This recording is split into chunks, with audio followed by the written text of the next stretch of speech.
கர்த்தருடைய நாமம் மகிமைப்படுவதாக. உங்களோடு ஒரு ஆச்சரியமான சாட்சியத்தை பகிர விரும்புகிறேன்.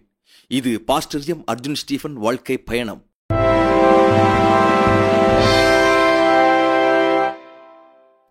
அவர் 1965 ஆண்டு தமிழ்நாட்டின் கன்னியாகுமரி மாவட்டத்தில் உள்ள அருமனை என்ற சிற்றூரில் பிறந்தார். அவருடைய வாழ்க்கை வறுமை கோலமாக இருந்தது. ஒரு கோவிலில் திருவிழாவில் இருந்து திரும்பிய பிறகு அவர் மன அமைதியை இழந்து உயிரை முடிக்க வேண்டும் என்ற அளவுக்கு துயரத்துக்குள்ளாகினார். ஆனால் தேவனுக்கு வேறொரு திட்டம் இருந்தது. அவருடைய வாழ்க்கையில் ஜே. ஐசக் என்ற ஒரு கிறிஸ்தவ சகோதரர் வந்தார். அவர் இயேசுவின் அன்பையும் சத்தியத்தையும் அறிமுகப்படுத்தினார். அந்த சிறிய ஒளி விதை வளர்ந்து கொண்டே போனது.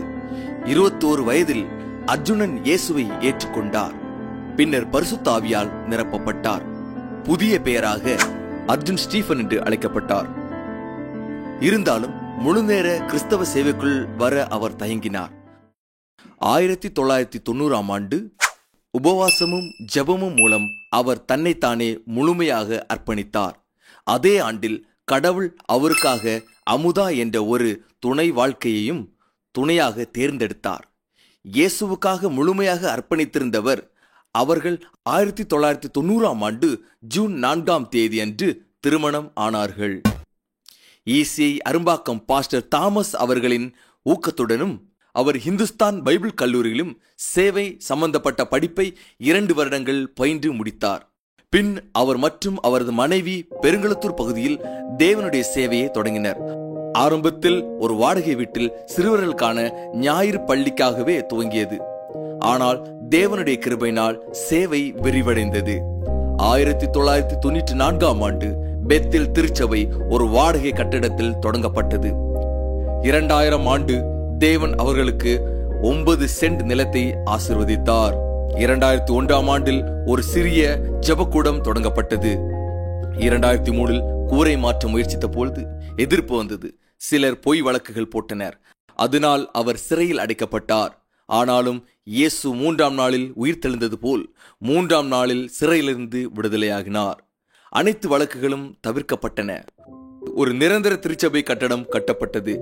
இன்றும் இவரால் 600க்கும் மேற்பட்ட நபர்கள் ஞானஸ்தானம் பெற்றுள்ளனர்.